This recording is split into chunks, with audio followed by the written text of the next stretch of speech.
Selam, ben Leyla Yıldız. Bugün sizinle birlikte nasıl içerik üretmeye başladım ve siz nasıl başlayabilirsiniz veya ne yapmalısınız, ne yapmamalısınız, bu tarz şeylerden bahsetmek istiyorum. Çünkü ben bir sürü hata yaptım ve bir sürü hata da benim önümü kesti tabii ki. Sizin önünüzü kesmemesi ve sizin de duraklamadan ilerlemeniz için yardımcı olmaya çalışıyorum. Aklınızda bir içerik fikri varsa mükemmel. Aklınızda bir içerik fikri yoksa başlamaktan korkmayın. Ben de başlarken henüz aklımda bir içerik fikri yoktu ve hala da düzenli bir içeriğim olduğu söylenemez. Instagram'a girmeden önce herkes gibi ben de TikTok'a girdim.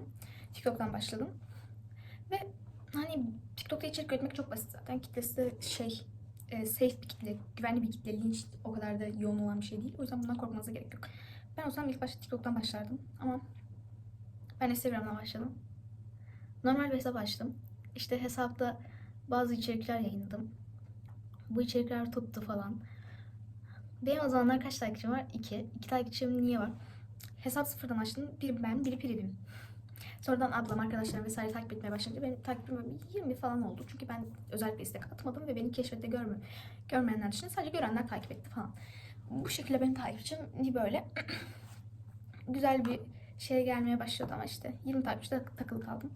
Sonra o 20 takipçi olduğumda benim birkaç videom izlenmeye başladı. Böyle 1 milyon 10K falan. Bazıları 10K, bazıları 1 milyon ayrı ayrı, bazıları 200-300 bin falan. Ben buna çok sevindim tabii ki de. Ama benim takipçim 20 olduğu için insanlar beni fake, yetersiz gördüğünden takip etmiyordu. Bu çok normal.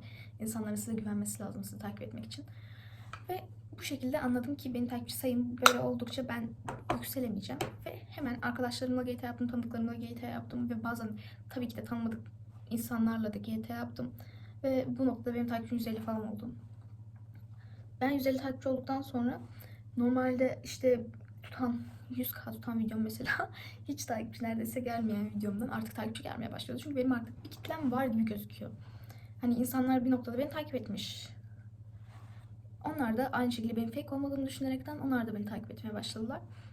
Ve ben böyle yavaş yavaş takipçi katlamaya başladım. Nasıl böyle bir şey yapmaya başladım? Başlarken yaptığım hatalardan birisi de şuydu ki kendimi yeterince iyi tanıtamamak. Sizi insanlar yeterince iyi tanımadıkları zaman neden sizi takip etsinler ki? Mesela şöyle düşün, benim yeterince gönderim yok, yeterince içeriğim yok, yeterince ön çıkarmam yok, hikayem yok. Böylece insanlar beni yeterince tanımadıkları için tabii ki takip etmiyorlardı. Ben bundan sonra bunu fark ettim ve daha fazla içerik, daha fazla gönderi ve Reels atmaya başladım. Normal şartlarda herkes şöyle der ya işte kalkın gidin her gün Reels atın, her gün TikTok atın. Popülersiniz, bir yıl sonra çalışmıyorsunuz. Böyle bir şey yok. İlk önce böyle söyleyeyim çünkü uygulamaların artık algoritmaları çok değişti ve sizin her gün içerik üretmenizden size özellikle takipçi ve keşfet vermiyorlar. Sizin her gün içerik üretmenizin asıl önemli noktası, kilit noktasından bahsediyorum. Kitleniz. Burada sizi seven, sizi takip eden, sizi destekleyen insanlar her gün sizden küçük küçük alıntılar, kesitler görmek istiyor. Bu hikaye şeklinde olabilir, gönderi şeklinde olabilir veya Reels şeklinde olabilir. Bunlardan en etkilisi Reels, sonra gönderi, sonra hikaye. Tabii ki hesap şeklinize de bağlı. Bazılarınızın gönderileri atıyorum 3000 keşfetken bazılarınızın Reels'ları 500, 1000 falan, normal 1000 falan izleniyordur. Bu hemen sizin hesabınıza bağlı bu arada. Ona göre içerikler çekmeniz önemli. Kendinizi hesabınızı analiz edin. Analizler kısmından bakın sürekli. Ve ne izleniyorsa sizin hesabınıza onu yapmaya çalışın. Çünkü insanlar ne halinizi seviyorsa o halde görmek isterler sizi. Kendiniz olmadığınız bir şeye dönüştürün demiyorum. Sadece kendinizden kattığınız 3-5 içerik vardır. Bu 3-5'inden 3'ü daha çok beğenilmiştir. Bunları çekin. Dediğim gibi her gün video atmanın önemi aslında sizin kitlenizi elde tutmanız ve sizi insanların güvenli insan olarak görmesi, bulması falan. Ben böyle düşünüyorum çünkü ben mesela kendimden örnek veriyorum. Takip ettiğim influencerlar veya takip ettiğim YouTuber'lar her gün video attıkları zaman short olabilir, uzun olabilir, hikaye olabilir. Ben onları görmekten, onların hayatına dair bildirimler almaktan, onların nasıl yaşadığını dair görmekten hoşlanıyorum. Ben normal bu tarz şeyleri seviyorum. Veya siz dizi önerme kanalı olabilirsiniz. Benzer bir kanal olabilirsiniz. Başka bir şeyler olabilirsiniz. Bu insanlar, kitleniz değişebilir ama her şekilde, her kitle, her takipçi sizi yaptığınız içerikleri hızlı görmek isteyecektir. Yani beklemek istemiyor insanlar. O yüzden dediğim gibi uygulamalar her gün video attığınız için sizi öne çıkarmaz. İçerikleriniz her gün takipçileriniz tarafından izlendiği için uygulama sizin bir kitleniz olduğunu düşünerek sizi öne çıkarıyor. Önemli kilit noktamız burada her gün içerik üretmek değil. Her gün kitlemize onlara değer verdiğimizi göstermek. Bu noktada Instagram'ın veya benzer uygulamaların sizi içerik üreticisi olarak tanımlaması için ayda 10 video göndermeniz gerekebilir minimum. 30 tane gönderin demiyorum ama 5-10 tane gönderseniz yeter herhalde. Bu uygulamaların artık sizin bir içerik üreticisi olduğunuzu ve sizin bir kitle sahibi olduğunuzu anlamalarını sağlar.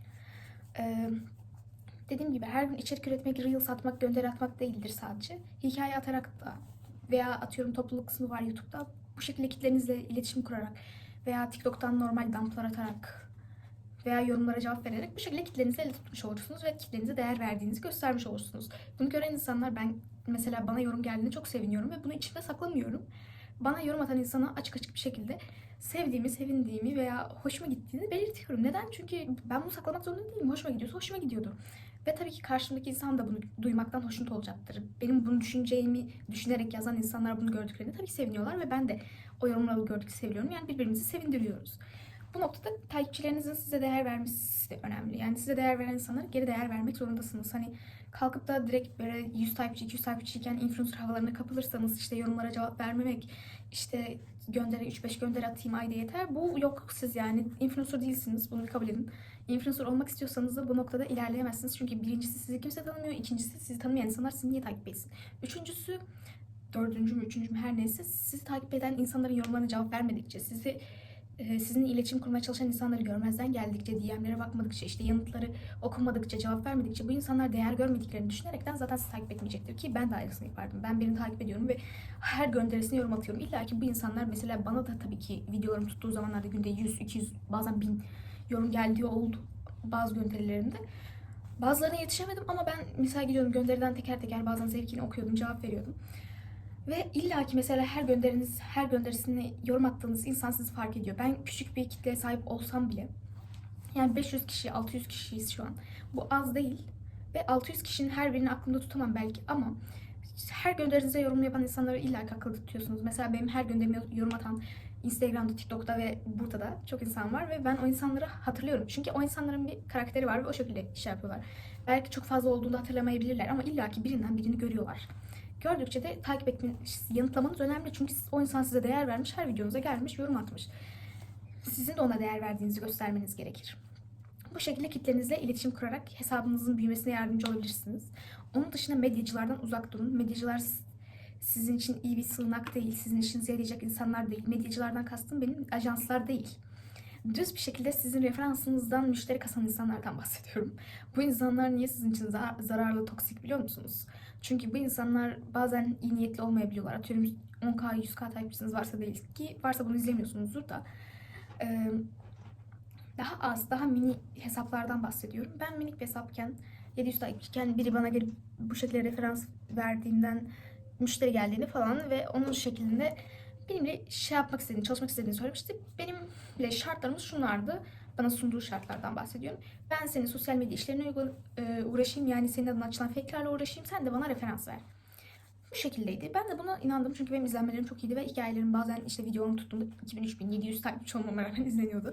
Ve zaten bu istatistikleri bana sorduktan sonra biz onunla çalışmaya başladık ve bu şekilde ilerledik ve bir noktadan sonra bana kazık attı ve hesabıma engel attı. Ondan sonra hesabımı kapattı. Sonra yedek hesabımı da kapattı, TikTok hesabımı da kapattı. Bazıları engel olarak kapandı ve beni bulduğu Snapchat hesabımı bile kapattı. Bazıları bazen Instagram gerçekten engel veriyordu. Bu konuda yardımcı olduğu anlar da oldu ve benim adıma kapattığı fake'ler de oldu ama ben hala kendisinin hesaplarımı kapattığını düşünüyorum çünkü aramızda tatsız bir olay yaşandı. Ve dediğim gibi bu insanlar sizin yararlı değildi. Ben onu kapattığını düşünüyorum çünkü bana açık açık bir şekilde böyle bir mesajı gönderdi. Ben de sonradan onunla konuşarak anlaştık zaten. Tatsız olayı çözdük diyelim. Sonradan böyle içerik üretmeye devam ettim ama öyle tatsız olaylar yaşadım. Siz benim gibi konuşarak çözemeyebilirsiniz. Sonradan hesaplarım açılamayacak durumda olduğu için tabii ki kendisi de yardımcı olamadı bana. Ama yani sonuç olarak anlaştık ve konuyu kapattık. Siz böyle konuşarak anlaşamayabilirsiniz ve minimal bir hesap olduğunuz için her zaman size iyi niyetle yaklaşmıyorlar. Bu da benim kötü bir deneyimimdi. Umarım sizin başınıza gelmesin diye bundan bahsediyorum ve dediğim gibi sırf para kazanacağım diye sizin imajınızı kötü etkileyecek olan bahis sitelerinin şeylerinden, bunlar genelde böyle 1000, 2000, 3000 takipçili insanlara geliyor. Niye? Çünkü influencerlar bu bahis reklamlarıymış, oyun reklamlarıymış, bu tarz şeyleri kabul etmiyorlar. Çünkü dediğim gibi bu imaj lekeleyen bir şey. Zaten sizin bir menajeriniz yok, benim de bir menajerim yok ama o insanların menajeri var ve bunun imajlarını kötü etkileyeceğinden bahsediyorlar.